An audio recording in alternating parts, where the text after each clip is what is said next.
pole sana na msiba. Tunashukuru, tumepoa. Ni msiba mzito kwa taifa letu na tumeupokea, na serikali iko hapa kuhakikisha kwamba mwenzetu tunamhifadhi na taratibu nyingine zinaendelea. Kwa hiyo ni msiba mzito ukizingatia kwamba marehemu alifanya kazi muda mrefu sana akiwa mtumishi mwandamizi ndani ya serikali. Kwa sisi tunachambua mchango wake ni mkubwa sana kwa taifa hili. Labda wewe kwa kumbukumbu zako binafsi zile ambapo toka umeingia bungeni, naamini ulimkuta pale, ni jambo gani ambalo wakati umeonana na kwanza na mama huyu ukiwa mbunge mpya kabisa alikuhusia na kukwambia? Jenista Mhagama alikuwa ni kiongozi mwandamizi, sio tu ndani ya serikali, hata ndani ya bunge. Na kwa wabunge wageni ambao tulipata fursa ya kumfahamu wakati huo, mimi nimefanya naye kazi sasa, hiki kilikuwa ni kipindi cha 3. Kwa maana niliingia 2015 nikimkuta tayari yeye ni mbunge mwandamizi. Lakini katika mambo ambayo sisi vijana wa leo tunajifunza ni uzalendo wake kwa taifa. Pale ambapo aliona kwamba hapa unakosea, hakusita kuja kukuambia kwamba hilo unalikosea, utaratibu ni 1, 2, 3. Kwa hiyo tumejifunza mengi sana, lakini kubwa hasa ni uzalendo na mapenzi ya dhati kwa nchi yake. Alipenda sana Tanzania na wakati wote ungemuona anasimama imara kuitetea Tanzania, na hili ndio jambo kubwa ambalo tuseme kwamba tumejifunza. Lakini alikuwa ni waziri mwandamizi, wakati wote alipokuwa akizungumza unaona kabisa huyu mama ana PhD ya siasa, ungemuona na kumsikia. Lakini hata ungeangalia mienendo yake akiwa jimboni, unaona kabisa Jenista Mhagama ameiva, lakini alistahili kupata doctorate ya siasa kwa utendaji wake na mchango wake kwa taifa. Kwa sababu kupata PhD ya siasa ya heshima inatokana na mchango wako katika jamii. Na katika kipindi ambacho amekuwa mbunge, amekuwa waziri, mchango wake kwa taifa hili hauwezi kusahaulika hata kidogo. Kwa hiyo sisi vijana wa leo tunaona kwamba tuna kila sababu ya kuiga kazi nzuri ambayo aliifanya. Na mimi nimepata bahati ya kufanya naye kazi. Mimi nikiwa mbunge naingia bungeni kwa mara ya kwanza 2015, yeye alikuwa tayari waziri.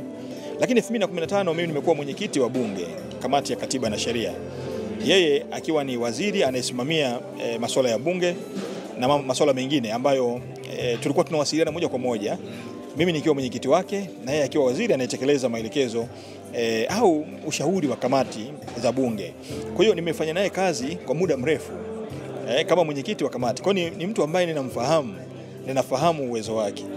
Na wakati huo nakumbuka hakuna wakati ambapo tulifanya kazi kubwa sana ya mabadiliko ya sheria mbalimbali ndani ya bunge kama wakati wa serikali ya awamu ya 5.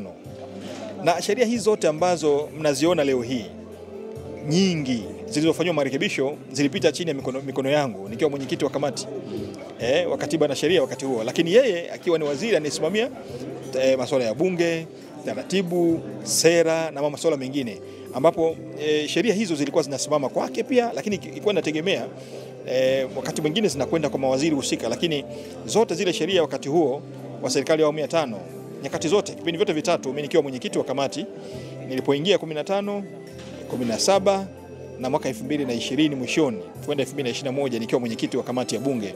Katika nyakati zote niliona namna ambavyo alikuwa mchapakazi, mzalendo, na kwa kweli tulifanya naye kazi vizuri sana. Hakuna kiongozi katika level ya afisa mwandamizi wa serikali kama waziri ambaye alikuwa akitoa ushirikiano mkubwa wakati huo kama Jenista Mhagama. Huu ndio ukweli. Na ndio maana katika nyakati zote za kamati hatukuwahi kukwama. Pale ambapo ungehitaji maelezo alikuwa anayatoa kwa ufasaha. Unaweza ukasema ni mtu ambaye alikuwa na PhD katika siasa. Alikuwa na uwezo mkubwa wa ushawishi, lakini pia alikuwa na heshima sana. Kwa sisi ambao tulikuwa ni vijana, tumeingia 2015, lakini huwezi kuamini heshima alikuwa anatupa kwa nafasi zetu kama wenye viti wa kamati. Hata kama ni kijana mdogo, lakini alikuwa na heshima kubwa sana, na mambo yake hayakuwahi kukwama ndani ya bunge kwa sababu ya ushirikiano mkubwa aliokuwa nao, kujishusha. Alikuwa ni humble sana, ni mtu wa kujishusha sana, kujinyenyekeza. Alikuwa ni mnyenyekevu sana kwa wabunge wenzie.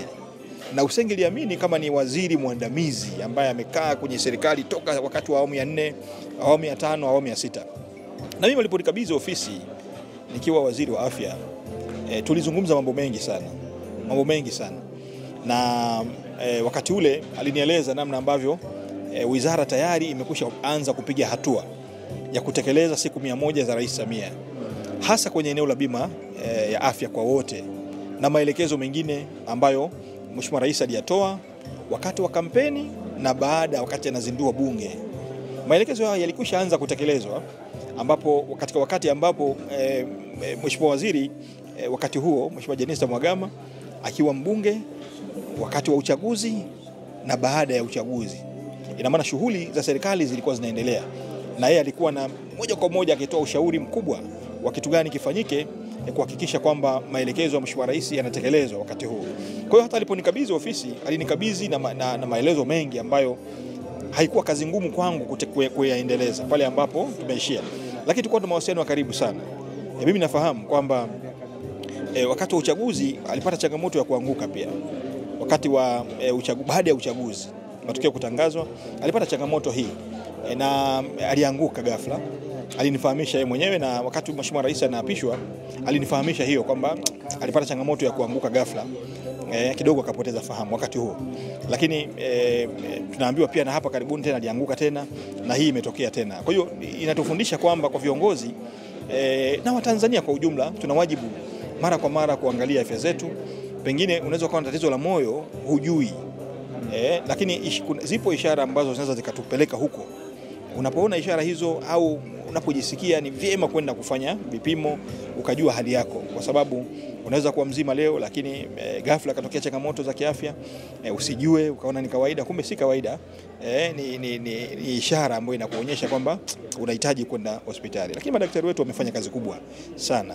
Baada ya changamoto hii alikimbizwa hospitali, na mimi nilikuwa nikifuatilia kwa karibu toka amekimbizwa hospitali, amefika hospitali, madaktari walimwatendi vizuri na wakajitahidi sana kufanya kazi usiku na kufanya kazi sana kwa bidii kuhakikisha wanaokoa maisha yake. Lakini Mwenyezi Mungu alimwandikia, sisi tunamuombea apumzike kwa amani. Tunasema Mwenyezi Mungu amuhifadhi huko aliko, na sisi wajibu wetu ni kuendeleza yale ambayo alituhusia na kutuachia.